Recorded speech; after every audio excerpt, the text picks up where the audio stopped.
Ladies and gentlemen, welcome to the FIZ Show. My name is Clarence Chongo, and today I'm honored to present the inaugural episode of the CFO Series. I have today with me the staff and audit partner at KPMG Zambia, Mr. Cheelo Hamuwele, who is going to introduce the world of auditing and finance from a CFO point of view and from KPMG's point of view as auditors. Okay, so without much ado, welcome to the FIZ Show and welcome to the CFO Series, Mr. Hamuwele. Thank you, Clarence, and I'm happy to be here and happy listening to our viewers. Okay, thank you. If you could please give us a bit of a background of the footprint that KPMG has had in Zambia. Okay. Who are KPMG? What do you do? What services do you offer? And why are your services key to the shape of Zambian enterprise landscape? Okay, thank you very much. As KPMG, we provide various professional services. We are, part of an international network of KPMG member firms. We've been in Zambia for slightly just under 70 years, 68 years to be precise. We have a staff complement of about 124 partners. We operate from one office, which is based in Lusaka, just across from here at Sunshine Towers. So, we always, say that as KPMG, we are globally connected, but, locally relevant. So what does that mean? Being, a member of, the network, being a member of the KPMG network of firms. So what that does, it provides us as KPMG access to a wider pool of, professional resources, be it in accounting, tax, or advisory services. So, we are also able to, move our people across the various offices within KPMG. If somebody needs to go to the UK or the US, we've got arrangements that allow our people to move across, and with that, they're able to pick up new skills. So what do we do in terms of the market? The type of services that we provide include things like auditing of financial statements. We come and look at your numbers with the view of trying to express an opinion. We provide tax services, so we'll come in and look at your compliance with the tax regulation. We provide various advisory services, and maybe I want to spend a bit more time because I think that's where it becomes a bit relevant in terms of the sector or what we're doing in Zambia. So under advisory services, we provide things like bookkeeping, right? So this is where if you need somebody to come and compile your financial information, so all the receipts that you get when you spend money, all the invoices that you issue when you want to record your money, so we can come and put it in a format that then gives you an opportunity to actually understand how your business is performing. So if you need somebody to put your books in order, we provide those services. We provide valuation services of a company, and now I'm not using a lot of technical details. So, for example, if you're interested in buying a company, you come to KPMG, we'll help you, value that particular company. We provide secretarial services. So, for example, if as a person you want to incorporate a company, you come to us, we help you. We've got relationships with the various, regulators, the likes of PACRA, Zambia Revenue Authority, for you to get your tax certificates, your tax clearance. We help with the registration with the other regulators like NAPSA, NIMA, and we also provide different IT services. So, for example, if you want to, acquire an ERP, we'll come and look at your organization, evaluate what type of ERP, meets your immediate needs. What do you need to do if you're thinking long term. So, be able to advise you what is relevant in terms of your business. So, we are there to support. Like I said, we provide tax services. We come and check, are you paying all the taxes for your staff, your company, and these are things that are important for every CFO and they impact their day-to-day activities. So maybe I'll stop here just to get any more. So a broad range of services then, and it's interesting to know that you also do systems accounting sort of service offerings, which I wasn't aware of. Thank you very much for that. So you are the audit and staff partner at KPMG. Can you briefly describe your own journey with the firm, when you joined, and how come you found yourself in such an important role as one of the so-called Big Four firms? Thank you for that question. It's quite interesting. I mean, I joined KPMG in 2011. Before that, I used to work for another Big Four firm, and before that, I worked. So before joining KPMG, I had been working for something like 9 years. From the time I left, the accounting college in '98, I joined an auditing firm, and all I've done in terms of my working career is auditing. So it's something that I enjoy, and I've done for over about 20 years now. So when I joined KPMG in 2011, I became a partner in 2018. And then, so I do audit work. I'm an audit partner, like you rightly said. So what does that mean? So I'm client facing. So I've got clients that I provide, audit services to and certify on their financial statements. And then from an HR side, I'm responsible for one of, our most important resources within the company, which is our people. So I'm involved in making sure that, we have the right sort of people with the right competencies. I'm involved in making sure that they attend their CPDs, providing them the necessary support in terms of training, well-being. Are we competitive in the market? So it's really dealing with people related matters or issues which every company would face on a day-to-day. I'm sure even you as FIZ have to deal with people issues which sometimes are quite complex, quite varied, and with COVID, I think it brought its own challenges around how we deal with our people. So that's my journey and my role as both audit partner and staff partner within KPMG. Okay, thank you for that very insightful response.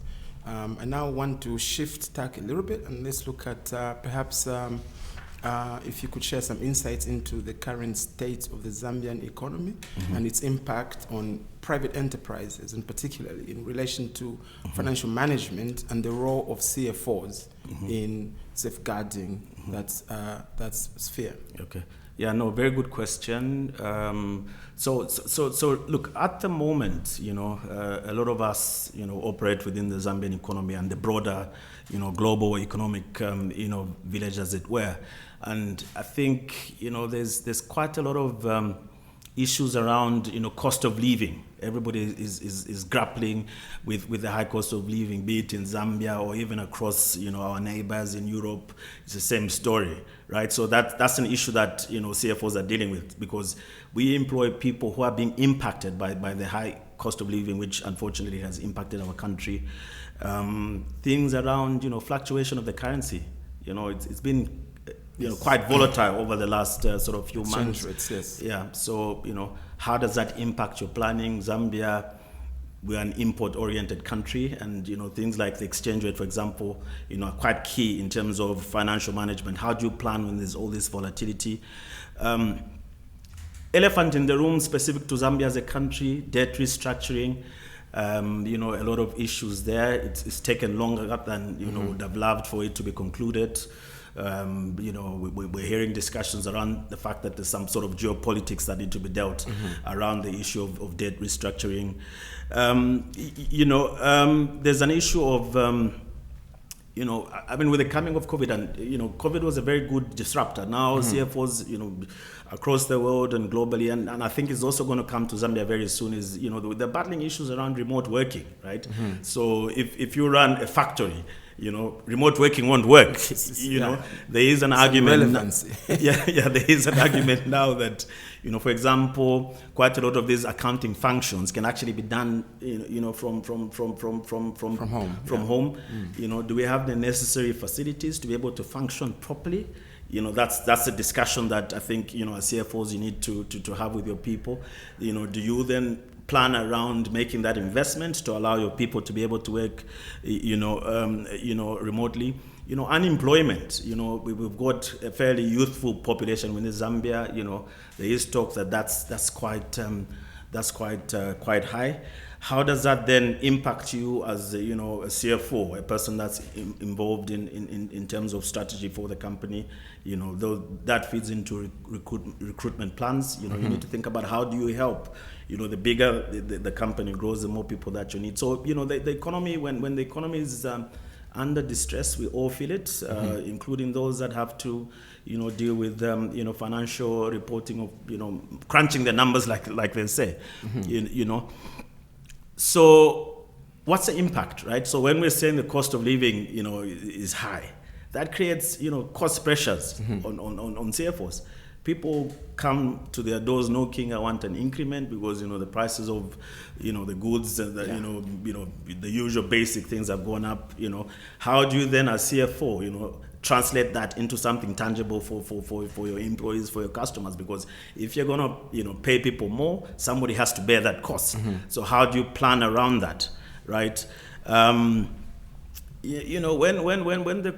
the economy is distressed, people tend to think outside the box, and sometimes they have their fingers or their hands in the cookie jars, and end up sort of doing things that they shouldn't be doing, So in order to deal with that, as CFOs, we need to innovate. You need to be forward thinking, forward looking, because what is my plan? What do I need to do to manage my costs? Yeah. Okay. What do I need to do? What do I need to think about if my staff or my colleagues come and demand for higher wages? Because it's inevitable when the economy is biting, people always look up to their employers and ask for a bit more. So those are things that as CFOs you need to deal with. What's the impact of this rising cost of living on my business? How do I plan for that?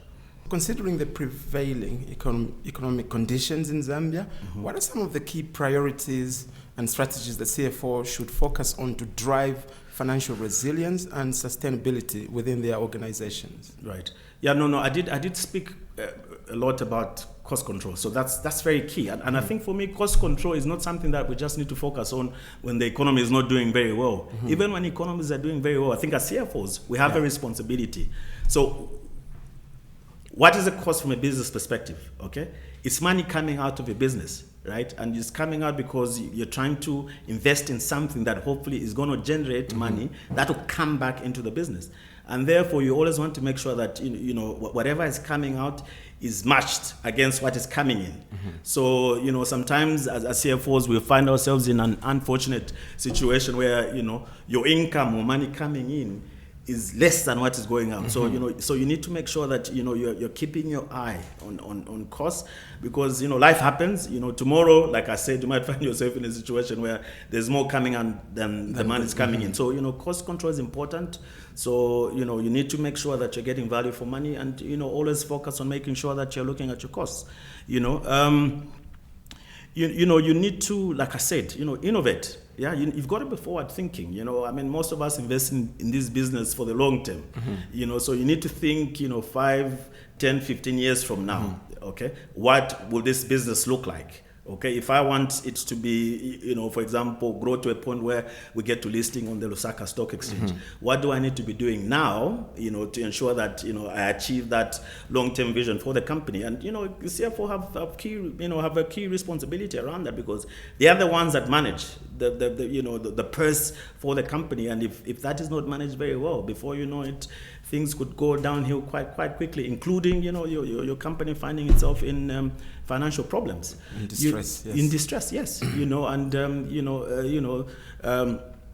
I think it's also important that when you're under distress, when you're challenged, think about how you work around your delivery models, right?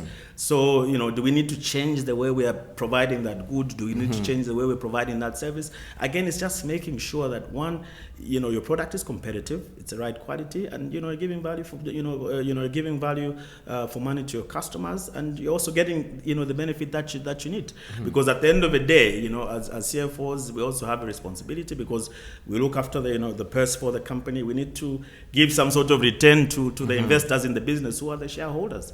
Everybody wants a decent return on their investment. KPMG is a renowned audit firm with extensive experience in Zambia and in the Zambian market.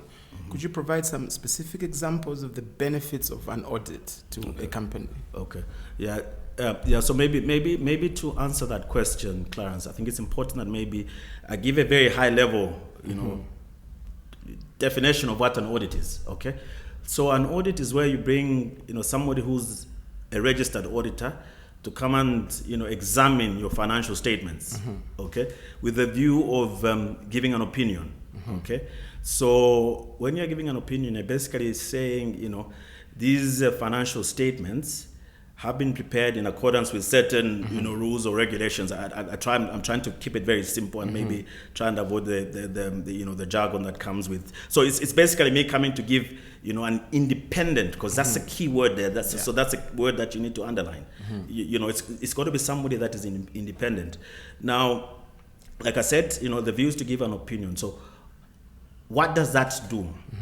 Okay, because somebody is independent. Okay, they bring credibility to your numbers, because you'll be saying, I've made so much money as a company, and somebody independent has come and verified, and they've given me the view on my numbers. So that brings in a bit more reliability. People are a bit more comfortable.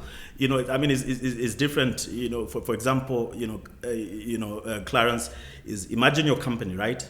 You manage your company, you manage the resources, how money is spent and how money comes in. You're the one who's managing all this. Yeah?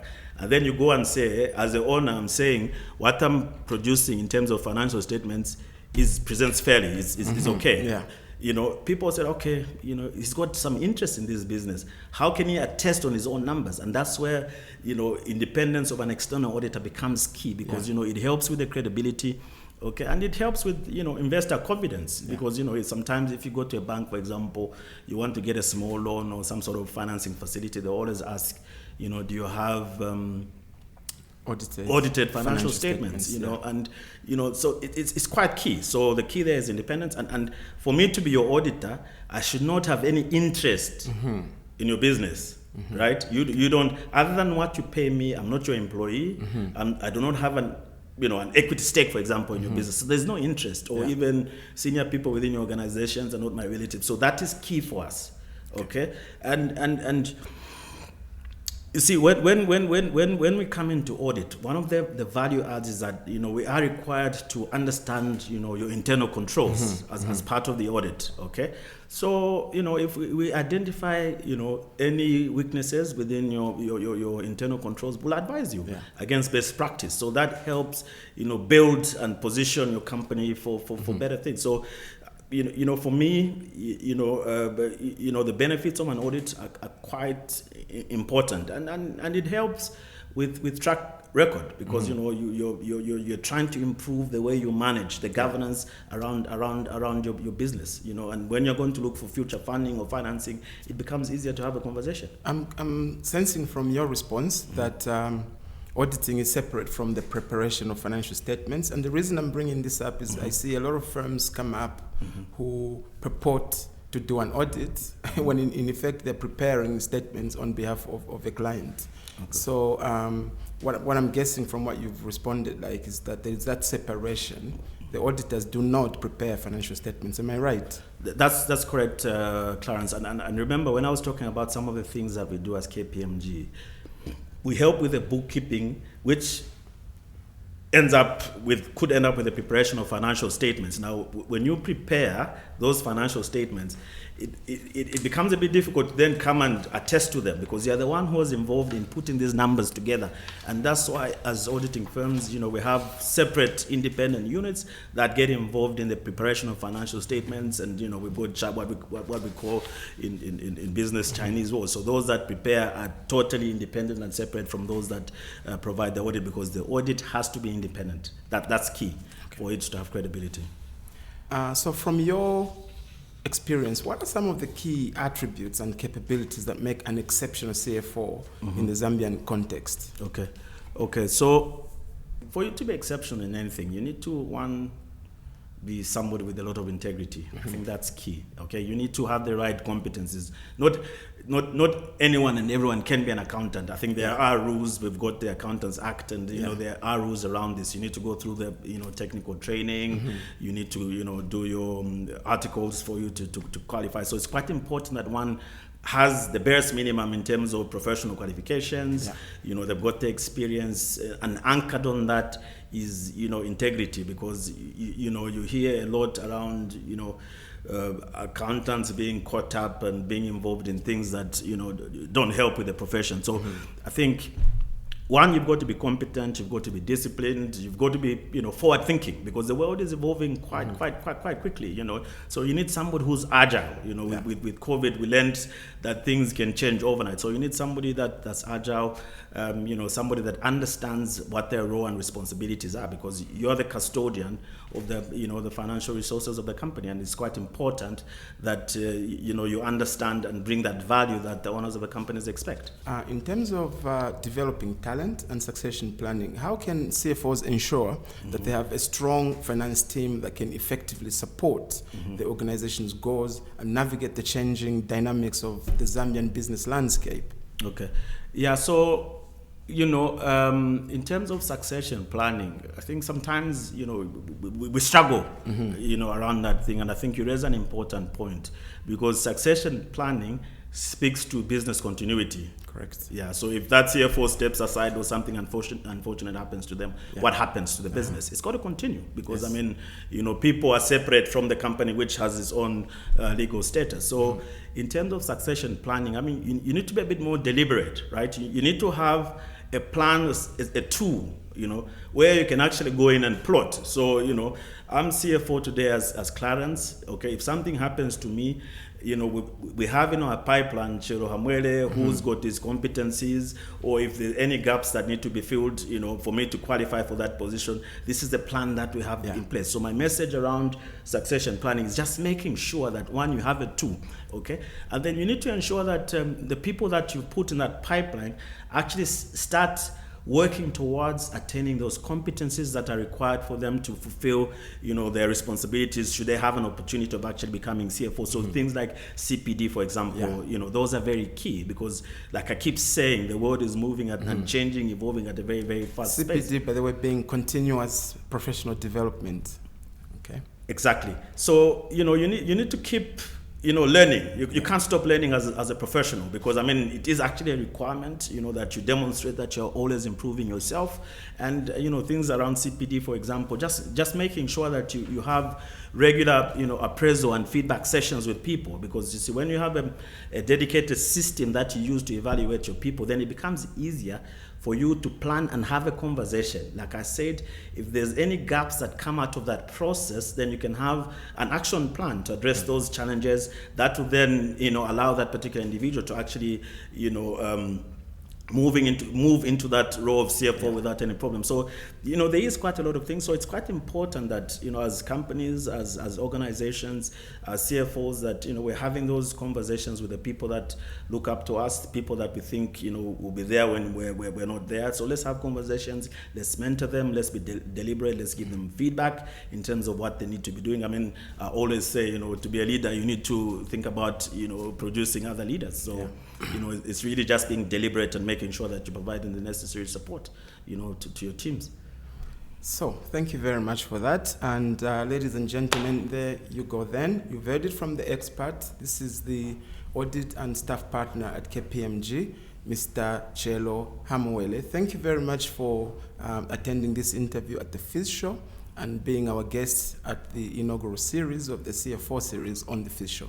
Thank you, Mr. Hamuwele. Thank you very much, and it was a pleasure. It's amazing how time sort of moves quite quickly. I think we still have a lot to talk about. I'll be more than happy to come back and, add a bit more light in terms of what we can do, for CFOs. But thank you very much for inviting me. We shall be glad to have you back. Like Mr. Hamuwele has said, there's a lot that we could explore that we don't have time for. This is the time that has been given to us today. So, ladies and gentlemen, thank you very much for watching this CFO series on the FIZ Show. Thank you.